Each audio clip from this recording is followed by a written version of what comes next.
Hey guys, we are at the Union Building today in Pretoria, South Africa.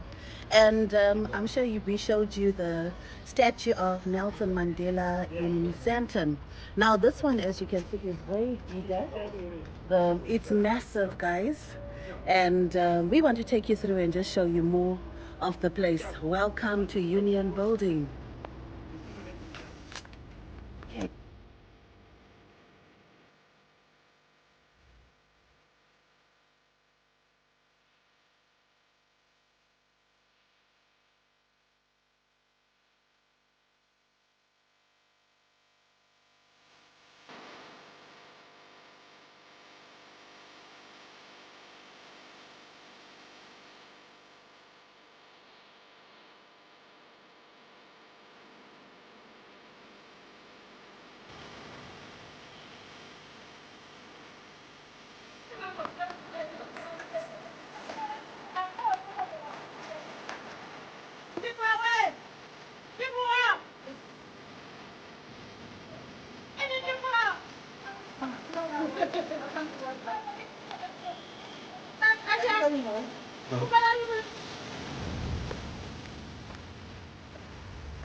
So when we got to the Union Building, we were informed that there is a king that has taken accommodation on the premises.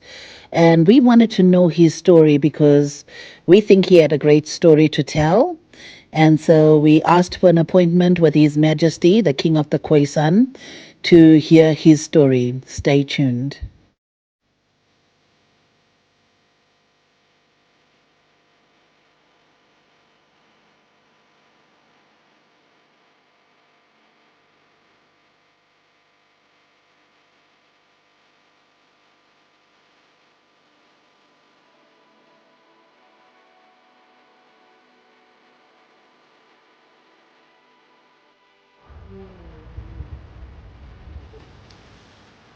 Greetings, people all over the world. I am blessed to have an opportunity to speak to the King of the Khoisan, and he is here at the Union Square, and he has a story to tell that I believe the world needs to hear.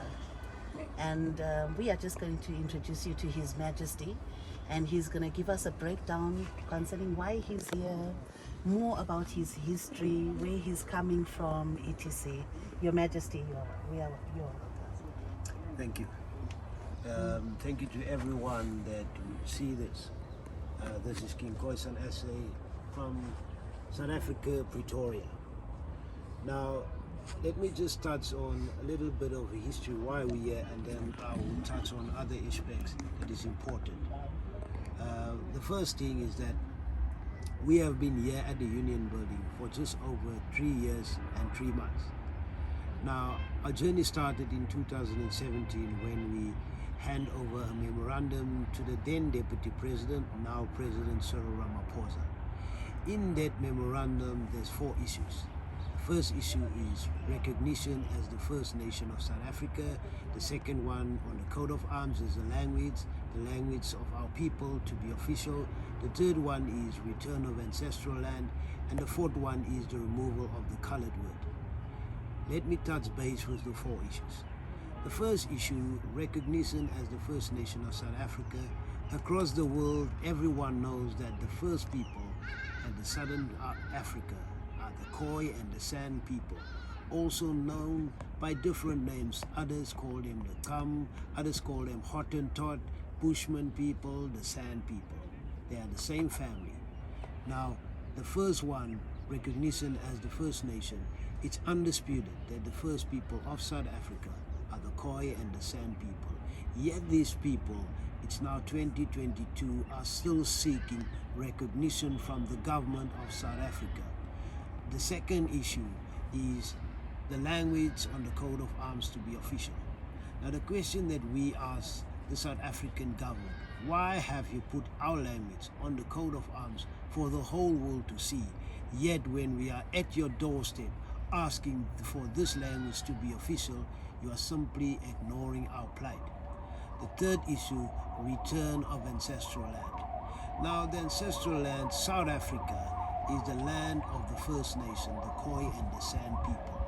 Yet now these people find themselves in a position where they don't even own a little piece of land that they can call themselves as home. Now for the first people of South Africa, it was never something where we had to own land, because we know as spiritual people guided by the great Creator that the land throughout the world belongs to the Creator. But yet people, mankind, seem to want to take possession of land, wanting to own land. And for that reason, now we as the first people need to step up and say, well, we are the rightful owners of the land, although God has put us as the custodians of this land, seeing that everyone that comes to this land needs to have a nice place to stay, and also needs to have food and everything. Yet we find ourselves at the back, and our ancestral land are now owned by the government, and yet the government is not listening to us as the First Nation. The fourth one is removal of the colored word. Now sadly, when we looked at the history of the same word colored, we could see at other countries abroad that was also a word that was used by people as they claim these are a mixed race. But what is a mixed race? None of us can claim sovereignty of a pure bloodline from his mother, father, ranging back to 6 generations back. No one can claim that. Yet, when the First Nation of South Africa, now being labeled as colored people, are claiming their identity back, everyone in South Africa are asking, what makes you as the First Nation of South Africa? Our DNA is undisputed. Not just that we are the first people of South Africa, but we are also, our DNA is among all tribes of Africa, as long as even as the world, making us the first Homo sapiens, the first humankind. Now, for us in South Africa, it has never been a life of nice leisure and everything nice. In the beginning, when we were alone, we were roaming around South Africa, even up to parts of Zimbabwe, Tanzania, Angola, Botswana, all of those places in Africa. We've been roaming there, and a majority of our people stayed in the southern part of South Africa. Now, for those that came to South Africa, when they saw this beautiful land, all they could think about is taking the land and making these people, the Khoi and the San, alienate from being the first people of this land. They had to, by all means, put laws upon our people. One of the laws was, once again, brutality was inflicted in all these laws. The first law they put on us was the law where they said that our language needs to be abolished. They made a law that we could not speak our language. For the woman that go against it, they simply cut the breast of the woman. The men, they simply cut the testicles off. Now, once again, if one even looks at 2022 this year, and a law like that has to pass, I don't think anyone would be that brave to go and just go through without not looking at the law. So for us, it was a case of survival. But our survival came at a huge price. It came at a huge sacrifice, because even time later, they put another law on us that was the worst brutality that was inflicted on us. The law where they made a law that says the Hottentot and the Bushmen are declared as a plague and they need to get rid of this plague. They made a law that make them hunt us as animals. In their books they call us, these people are closer to animals than human beings. They even said that we are the link between animals and human beings. So for them to inflict this brutality, to them it was nothing. They simply hunted us like animals. They shot us, and the magistrate said, bring us a head of a Hottentot and a Bushman and we'll give you land. So after shooting us, they would chop our heads off. That was not enough. They would cut our bodies up and feed it to their dogs. Their dogs will breed to eat us. Such brutality inflicted on us as the people. They would go into our camps and they would simply rape our women. When they come back and these women are pregnant, they would cut their bellies open, ripping the child off, out and throw it in the fire, even throwing it against the ground. Now for them, it is simply, these are the things we're doing against animals. So one must understand that we as the First Nation has not healed. We as the First Nation, although all these brutalities were done on us, we simply just had to go on. And the last brutality from the apartheid regime was naming us as colours. Now that was that our people were now not knowing who they are. They find themselves search of an identity, a search of longing, wanting to belong somewhere. So the colored people that you see in South Africa, although they do not want to accept it, they are the children of the Hottentot and the Bushmen. They are Khoi and Khoisan people. Because of their not knowing that, they cling onto this identity called colored. Because in apartheid, the government, the white regime government, they made the colored people felt that they are better than anyone else. The laws that they put on them was even so much that a colored person could go into some place where a black person could not go there. So these things were all built up from the apartheid regime in order for the First Nation to be dislocated from who they truly are. We here at the Union Building, I heard the cry from our people, and the Creator said, it's now time for you, the people have cried too much. It's now time for you to go to the highest order of government and seek that these people needs to be free. Because if the First Nation of South Africa are being freed, all Africans across South Africa and globally will be freed. Because why? It is the whole asset of freedom lies in the hands of the First Nation, the Khoi and the San. So for us, our plea to everyone that hears this, that sees this, is that it's time for you to just think seriously about the role of First Nation. Not just First Nation, but the role of the first in a family, the firstborn. The firstborn throughout families had to, because of protecting the others, had to take position as the first needs to protect the second and the third. By doing that, every time that he starts to protect the second, he moves third position. When he protects the third, he became the fourth position. So the First Nation has been now in that position, and our existence are being threatened. So we are appealing to everyone. It's time now to take hands with the First Nation of South Africa, the Khoi and the San people. Let us make Africa as one. One Africa, one nation. Khoi Kankas. Thank you, Your Majesty. We understand that before Cyril Ramaphosa became president, he came to meet with you. Was there anything that came out of that? Well, the discussion Firstly, that when Cyril Ramaphosa came as the deputy president, the first thing he said that when he received the memorandum that he will deal with the issues on the memorandum. The year later, 2018, opening of Parliament, he then acknowledged, saying that he received a memorandum from the Khoi delegation and he will form a task team that will deal with the issues, and the task team will come back to us. Well, the task team wasn't formed, yet were they coming back to us. But the sad thing that is haunting him as the president was his own words when he said, "It is a pity he's the deputy president. If he was the president, he would have done more."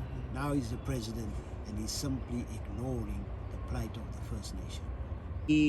We love the history of the Khoisan, and it's a rich history. And we truly hope that your desires come to fruition. You've been here for how long? 3 years. 3 years. It is for us. It's rather sad that when one look at the 3 years, one asks ourselves the question: why is the government adhering to come and just simply, they don't need to, the president don't need to calm down. He needs to send delegation and says, let us have a meeting in January, December, whatever. And then from there, we start with the talks. But yet they are simply ignoring.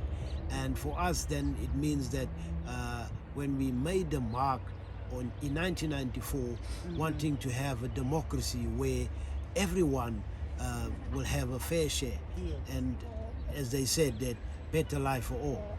Yet we find ourselves that there's still injustice done to the First Nation of South Africa. King, my apologies to interrupt. It's actually more than 3.5 years. It's close to 5 years. 3 years from 2017 will take you to 2020, and another 2 years to 2022. So it's more than it's more. Yeah, it's then more than 3 years that this has been on the table of the government of South Africa. Yet the government are simply ignoring. What is sad is that the government even tried with some tricks to remove us. One of the tricks was they went to Public Works, went to the court case, and they asked for an eviction note for us. And what the court simply was saying to them is that, why don't you deal with the issue? It's a simple issue. It's an issue of talking to the people. The second thing they did was on January the 12th, opening of schools here in Pretoria, the government used the police force, Tshwane Police, Metro Police, Dog Unit, Drug Squad, Horse Unit, more than 150 police people. They came here and they removed 5 or 6 of the wheat plants that were there on the other side. For us, the wheat plant is simply a medicine. We've been using it long before the laws were put on there. But for government, that was simply a trick that they wanted to remove us.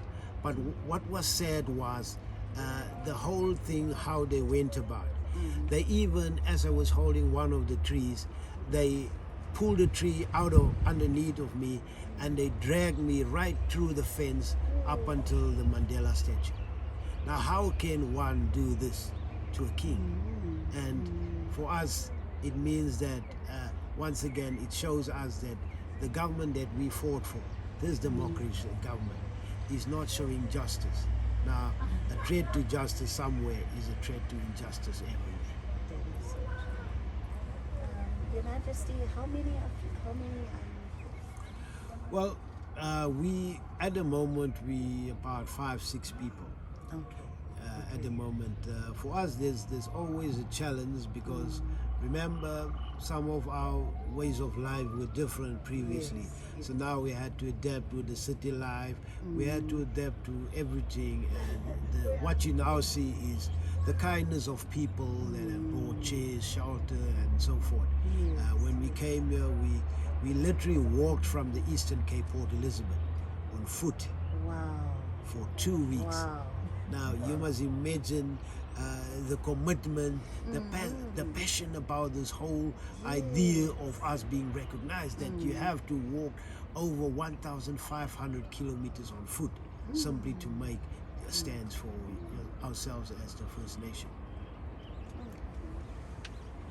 I'd just like to thank you for your time. We have learned so much in a short space of time, and you have really educated us on the Khoisan and its history. And as I said before, we just hope that the government of South Africa will be able to recognize and respect you, and that, as I said, position you in the right place. Thank you, Your Majesty, for everything and for your time. Thank you to everyone. For those that wants to contact me, Yes. you can also do so by contacting me on WhatsApp. On what they would now in South Africa, it's +27 64 101 2160. There's also a Facebook page called Khoisan at Union Building. So feel free to contact us, and maybe there's some way that you can help and assist us, even showing some kindness to us to make our lives a little bit better here while we are waiting for engagement with the President and the government.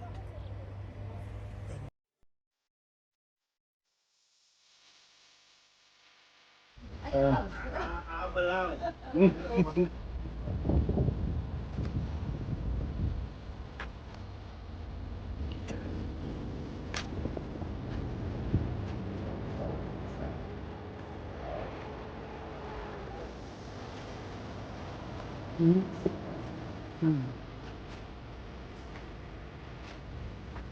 That's all.